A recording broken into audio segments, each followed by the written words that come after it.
Ngiyabonga ukuthi namhlanje uswazi lwabazali iqhosha luyabonakala kuwe. Lusuka ubabele ngeke ubungeke ngitshela ukuthi baba wakho usehambile. Ubungeke usibonela leso sidingo. Ngiyini mina? Ngubani vele mina? Angilutho mina.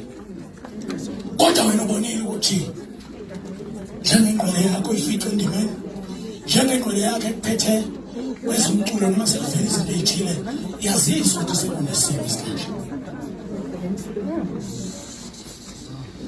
Kungena insizwa esisebenza ngaso. Ngicabanga ukuthi uma ngikhuluma ngoswazi lamabutelezi noswazi lukababa uSibisi lusachaza uqhosha. Ukuba lokho lolu swazi lishoyo, ngaba usibone lezi insizwa ey'ngenayo esisebenza nazo. Sisebenza endaweni ebucayi bazalwane nisikhulekise ngobaba. Sithuka ubusuku nemini wa-social media. Sabantu nathi siyona. Sabantu nathi siyaphazama. Sabantu nathi siyawenza amaphutha. Sabantu anamehlo sibuka kude nathi. Sinezilingo ezehlela wonke umuntu kodwa thina makwehlele thina ungathi ubhubha umhlaba ungathi asibona abantu. Uzothiwa hawe ukuthi pho sengapho. Kodwa ke sengathi mina opho nokodwa nengane engabe kufanele phela amagama esiphila phansi kwawo bazalwane. Amagama kumele siwamukele siphile kuwona. Njengoba lento engishoyo nje bengena bayayazi bayethuka laba abangenayo. Bethuka abantu abangaxabene nabo. Bethuka abantu abangezona izitha nabo. Manje ngizodala masikhule bazalwane ethuka ukuthi aqhamuka kumakhelwane. Namhlanje thina kule ndima asithukwa thina omakhelwane. Thina omakhelwane basithanda ngabe sakhelene nabo. Sithuka abantu esingabazi. Sithuka izingane esingazazi. Sisitshela ukuthi asiye umculo sesikhulile sesibadala. Uma ngathi njoba ukhandwe ikhaya lomuzi kababa kodwa ingane kufundiswa ingane zisema-university. Ngitshela umuntu ethi angiyeke into uthi angiyokhuthuzana. Uthi angenzeni? Uthi angiyoqalana into entsha ngoba nakho la ngikhona. Bayazoqhosha bonke into encane babona. Bayazomalahle. Siyathuka nisikhulekise bazalwane. Siyawudinga umkhuleko. Nathi kokunye size sishuthuke sinenhliziyo sabafana fica konke ngase okufunayo.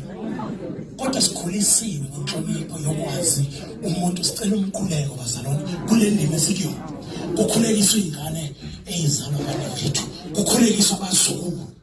Asithukwa ondanga sithukwa izingane ey'ncane ezithi baba ezinye sezithi mkhulu kuthini njengoba siyingane. Qhosha mfowethu qinani nonke libambelele ezweni likaNkulunkulu. Phakamiselana amehlo ezintabeni ngoba usizo luyovelaphi nalo kuNkulunkulu.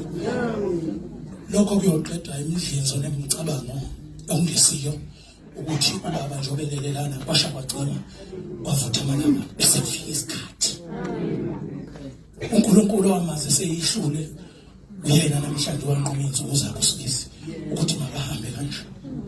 Kodwa kuyoba kubi ukuthi emva kokuhamba kaSibisi kube kwamaqhanqe ebisini kubonakale senenze nekuthandayo. Bathi shotsotsi igoli sahlala kakhulu eKasi. Bathi hayi enhle uJavasi ushintshe location angahambile. Hayi phela ngibonakala ngathi mawasekhaya inambolo ziyacisha. Kanti lutho nje iphutha inhlonipho.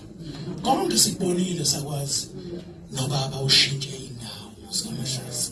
Nobaba ushintshe indawo kodwa ubaba ukhona. Mawungene ebisini ngiyathela ngesizotha usaba khona. Wazi ukuthi le ndoda yangilethe emhlabeni iyangibona. Zonke inqumo oyithathayo zekhaya noma usithela ungeke ekhaya wazi ukuthi ubaba uyangibona. Manibambelele kulokho nayithuba nabafowethu nodadewethu uyoma umuzi kaMahlazi. Sicela konke okuyizinkinga okumkhungethe sikunxuse kuye kuNkulunkulu afike azokuxazulula namhlanje. Sengihlala phansi ukuthi angisho ukuthi uyapha uJehova sijabule athathe kube buhlungu mayenziwe intando yakho baba uyapha uJehova sijabule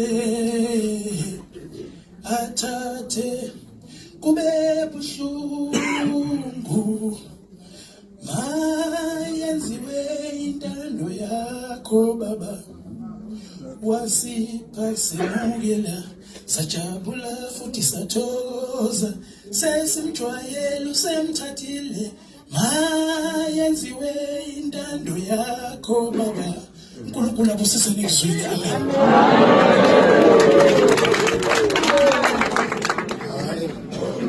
Siyabonga.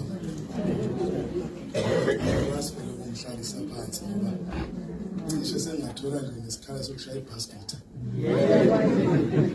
Mase ngihlalisa esingesithola kanjani.